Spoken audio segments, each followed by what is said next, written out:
आज इसी से मिलता जुलता मैं यूसुफ की कहानी का स्मरण दिलाना चाहती हूँ।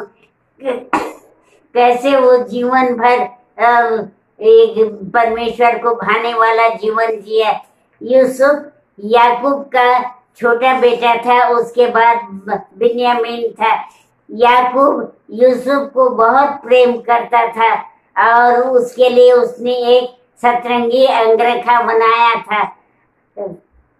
ये अपने भाइयों के साथ भेड़ बकरियां चराने के लिए जाया करता था और उनकी बुराइयों का समाचार अपने पिता को दिया करता था। इसलिए उसके भाई उससे बहुत बैर करते थे और डर करते थे। एक समय जब वे मैदान से बहुत कुछ दिनों तक घर नहीं लौटे, तब ये यूसुफ घर ही पर था और याकूब ने उसको बुलाया और कहा कि अब जा करके अपने भाई को खोज कर उनका समाचार मुझे बताना। और यूसुफ ने आज्ञा मानी और अपने भाइयों को खोजने के लिए चला गया। इस प्रकार से उसके भाई तो उससे डरा करते थे। जब दूर से उसको आते हुए देखा तो उन्होंने उसको मार डालने की युक्ति की और पास आते ही उसको एक गहरे गड्ढे में डाल दिया जहां पर कि जल कम था।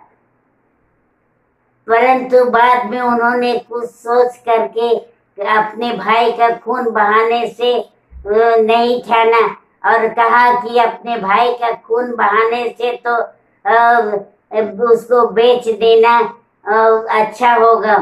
और उसी समय इश्माइलियों का झुंड ऊंटों पर जा रहा था, सो उन्होंने यूसुफ को खींचकर बाहर निकाला और उसे इश्माइलियों के हाथ में 20 चांदी के टुकड़ों में बेच दिया। और उस समय यूसुफ 17 वर्ष का था। इस प्रकार यूसुफ मिस्र देश पहुंचाया गया। वहां पर फिरौन के एक हाकिम पोतीफर ने उसको खरीद लिया और अपने घर में रखा। मिस्र देश में जब उसने देखा कि यूसुफ के रहने से मेरे घर पर बहुत आशीष फलती है, तो उसने उसको अपने संपूर्ण घर का अधिकारी बना दिया। एक बार जब पोतीफर बाहर था तो उसकी पत्नी ने यूसुफ से गलत काम करने के लिए उसको बुलाया, लेकिन यूसुफ तो यहोवा का भय मानता था और बुराई से परे रहता था, इसलिए वो वहां से हट गया। जब पोतीफर आया तो उसकी पत्नी ने उसको यूसुफ के खिलाफ भड़काया और इस प्रकार पोतीफर क्रोध में आकर यूसुफ को बंदीगृह में डलवा दिया और जहाँ राजा के कैदी भी रहते थे। कुछ दिनों के बाद फिरौन ने, परंतु ये वहाँ लिखा है कि यहोवा उसके संग था और यहोवा उसके साथ था और उसके अनुग्रह की दृष्टि यूसुफ पर थी, इसलिए बंदीगृह में भी वो उस पर दया करता था और परमेश्वर यहोवा ने उसको नहीं छोड़ा और जो काम यूसुफ करता था वो सब सफल होता था और जेल का दरोगा भी उससे खुश था। कुछ समय पश्चात फिरौन ने स्वप्न देखे जिसका अर्थ वहाँ के विद्वान और पंडित नहीं बता सके।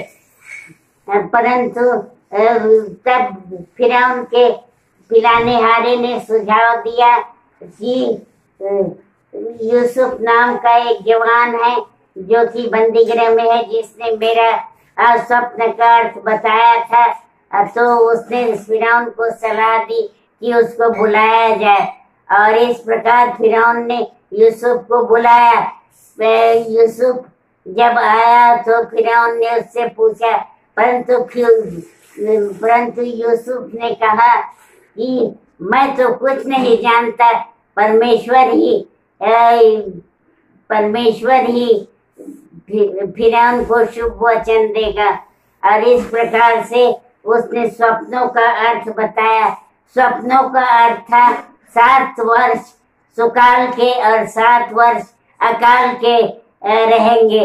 इसलिए यूसुफ ने सलाह दी कि उसको सलाह दी कि अधिकारी नियुक्त करे फिरौन, ताकि सुकाल के वर्षों में अनाज इकट्ठा किया जाए। और इस प्रकार फिरौन ने लेकिन सोचा कि ऐसा पुरुष जिसके में परमेश्वर की आत्मा वास करती है हमको नहीं मिले सकेगा।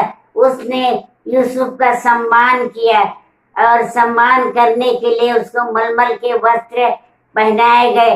अपने हाथ की अंगूठी उसको पहना दी और रथ पर चढ़वा कर उसको घुमाया और लोग उसके आगे आगे दंडवत। पूरे मिस्र देश का अधिकारी बनाया और वो प्रधानमंत्री के रूप में शासन करने लगा। इस प्रकार से उसने अपने शासन काल में बहुत से अनाज इकट्ठे किए ताकि अकाल की कमी पूरी हो सके। कई बड़े भंडार गृह बनाए और उसमें उसने अनाज इकट्ठे किए। कनान देश में भी अकाल पड़ा। यूसुफ के भाई भोजन वस्तु मोल लेने के लिए मिस्र देश में आए और यूसुफ के पास खड़े हुए और यूसुफ ने तो उनको पहचान लिया, परंतु उनसे भाइयों ने उसको नहीं पहचाना। उसने उनको भोजन वस्तु दी और इस प्रकार वे पहली बार चले गए। फिर और कहा कि तुम अपने छोटे भाई को ले करके आना। और याकूब तो उसे नहीं भेजना चाहता था। दूसरी ओर जब वो भोजन वस्तु मोल लेने के लिए उसके भाई लोग आए तो उस समय उसने कहा, अपने को रोक न सका और कहा कि मैं तुम्हारा भाई यूसुफ हूँ। अपने को उन पर प्रकट किया और बताया और उसके भाई लोग बहुत डर गए। लेकिन उसने कहा मत डरो, क्योंकि ये परमेश्वर की योजना थी और तुमको तुम्हारा पालन पोषण हो सके अकाल के दिनों में। इस प्रकार से यूसुफ ने अपने भाइयों को क्षमा किया। हाँ प्रियो, कितने कठिनाई और संघर्षों में यूसुफ चाहता तो बदला ले सकता था अपने भाइयों से, लेकिन उसने बदला नहीं लिया क्योंकि यहोवा का भय उसके दिल में था। उसने अपने भाइयों को क्षमा किया और परमेश्वर को भाने वाला जीवन। हमें भी अपने कठिनाइयों के संघर्ष में पूर्ण विश्वास के साथ मसीह के साथ चलना चाहिए, ये सोचकर कि वो हमारी सहायता करेगा और हमारे साथ साथ है।